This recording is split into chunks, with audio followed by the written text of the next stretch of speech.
Hey Case, in this video we're going to answer a simple question. You know what that is? Is Ram late to the party? Exactly right. Did Ram do enough to compete with their new electric truck, the Ram 1500 REV, against the Lightning, the Silverado EV, and of course the Cybertruck? So I think to answer that question, we have to go back in time a little. Yeah, because you and Andre actually had the chance to walk around the very popular prototype. Yeah, the concept truck was unveiled at CES at the beginning of this year, and Andre and I were one of 3 media outlets that got early hands-on with it. So thank you, Ram, very much. And it was a very popular video, and it was quite a stunning truck. So let's cut to that video for a second. Yeah, so the design, as you can see, is pretty wild.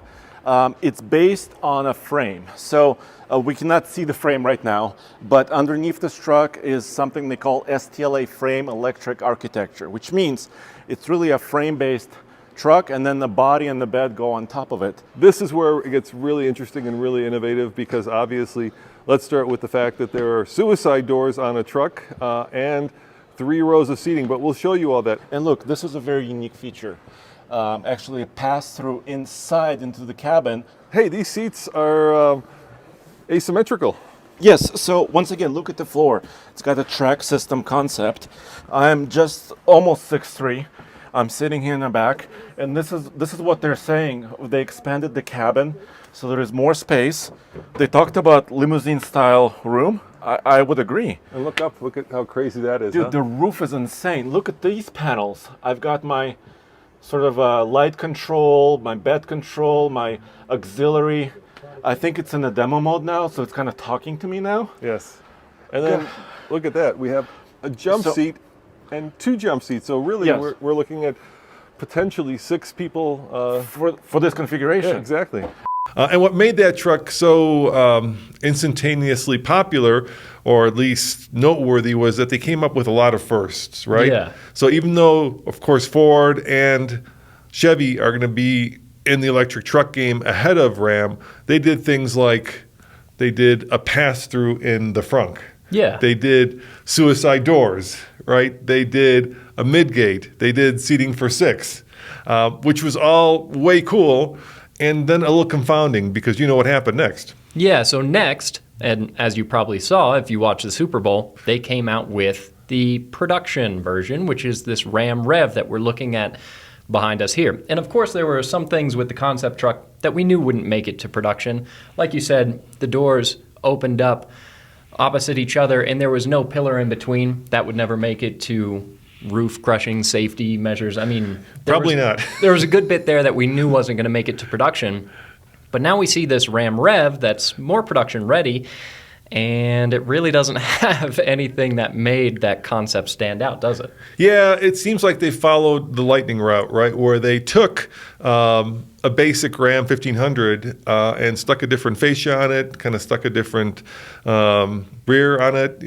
When I mean rear, I mean, the lights in the back. Yeah. And then stuck an electric motor and batteries and electrified it. So they didn't build the concept that they introduced like a month and a half earlier. And I think that was one of the first problems. I think if they had introduced a concept like a year ago, people would have been like, okay, I get it, or they would have forgotten about it. But because the concept to the production truck was such a short time span, I think people felt like, what happened to all that cool stuff that you just showed us a month and a half ago? Yeah, all of those features that we were excited about in the concept are, like you say, fresh in our memory. And then we look at this truck and, things that it has that separates it from other electric trucks that are going to be on the market. And almost all of them are slotted to be on the market before this. Things that make it different are like Ram boxes, the barn open tailgate, but those aren't anything really new to Ram. So the question is, what are they going to do to actually make this be a new benchmark? How are they going to compete?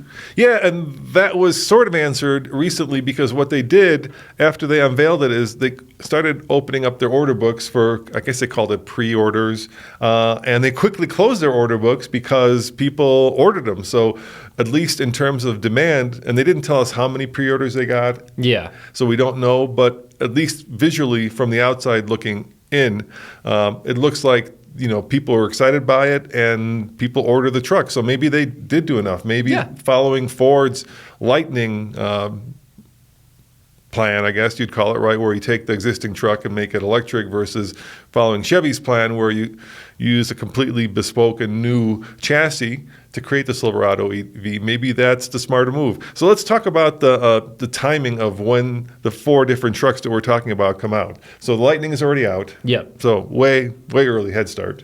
The Silverado EV should go into production in the next month or 2. Yeah, and then you're even looking at the Cybertruck, as long as it doesn't get delayed further. Which is a big Which is a big if, because that's happened, 6 times now, if I remember right? At least. It should, according to Musk, go into production at the beginning, Q1 of 2024, at least mass production. So even the Cybertruck should be on sale before this. And how about the Sierra EV? Yeah, that's probably going to follow shortly after the Silverado EV, right? Because they're cousins, siblings, yeah. And then when are they saying this is going to come out? They're saying Q4 2024, so it's a pretty fast timeline considering when we saw the concept show up and when they're expecting production, and hopefully in this case, especially for them, hopefully no major delays in trying to meet that goal. Now, something that they have hinted at, and let's cut to that interview where Andre interviewed Mike Koval, the brand head for Ram, where he asked them about are they going to do a range extender? I got to ask you this: there's a big, rumors flying around. I mean, you unveiled it as a battery-only electric truck, right? This is a prototype. It's going to feed into the production truck later. Mm-hmm. But what about range extending? I can drive this truck all day, right? Short trips around town, that's really great. What if I need to take a long trip? Do you have anything for that? It's a very real concern. And I would tell you one of the things that Ram has done differently, and we have publicly said that we're looking at multiple propulsion technologies and solutions to better meet our customers' real world needs. And you're right. Historically, that's been about towing and payload. More importantly, in the future, it's going to be about range and charge time. So nothing new to announce today other than to say stay tuned. We have this drumbeat that's going to continue throughout the year. Okay. The BEV is the focus, but we want to push past what our competitors have announced on those core attributes, because that's what they're telling us. At the end of the day, the truck still needs to do truck things. Right. I need it to tow, I need it to haul, and we think Ram will have a better portfolio of solutions for our customers to choose from. And he, of course, gave a typical... Yeah. You can't say definitively, right? They're not allowed to tell you what's going to be in future product, but there are a lot of rumors that this could have a range extender, and that could be a feature worth waiting for. Yeah, the Super Bowl ad, of course, that they put out was premature electrification. Yeah, which is a funny concept. which certainly hints at a range extender. And the way that a range extender would work is you would have, in effect, 2 powertrains. The most popular and most familiar that you might be with a range extender is the BMW i3, right? So yeah. Andre has that. His wife has that car. And the way it works is it's got a battery, but then it's got a small little Kimco, I think it's a 600cc engine that kicks in and charges the battery, so you can actually drive it once the battery is dead. The downside of that is, as I found out taking it up skiing one, is that once you lose the battery, that little 600cc Kimco engine does not have enough power to actually have you go up I-70 at its top speed. I think I was doing 25 miles an hour on I-70, which is pretty terrifying. And that's a problem for a truck, because if the same physics of that hold true, then what you're going to have is you're going to have a range extender that's going to have to be pretty big to be able to do what I'm hoping they're going to do with it, which is tow, right? Yeah, and it'll depend, I suppose, on how much load you have behind the truck and how consistently maybe you're pulling uphill like you were doing driving the i3 up a mountain. And of course, the i3 has, a little 600cc generator, basically. So there's a lot of potential to do something that's more substantial than that. And another vehicle that's had a similar architecture, if I remember right, would be the Chevy Volt back in the day, right? Very similar, yeah. Had a gas engine that would supply electricity to its powertrain. And that vehicle, from all of the experience that I've had with it, and my family had one, seemed to do fine. So there is potential that they could get a big enough engine in this, if they choose to go that route, that it could at least help a lot. Yeah, now we don't know a lot about the Ram REV or Ram 1500 REV. So they released pictures of it. So we're guessing at these things. So we're not sure, but obviously it's not going to be suicide doors. Of course, important is we don't know the battery size. We don't know the kilowatt hours. We don't know the range. They have not announced any of that. Yeah, and once we have answers to those questions, what's going to be the hardware, what are going to be the specs, then it'll be easier to give a definitive answer to the question of, did they do enough? Because at the moment, because we don't have those hard facts, it's hard to say. We're excited to see when it all comes out, what are going to be the specs on this truck.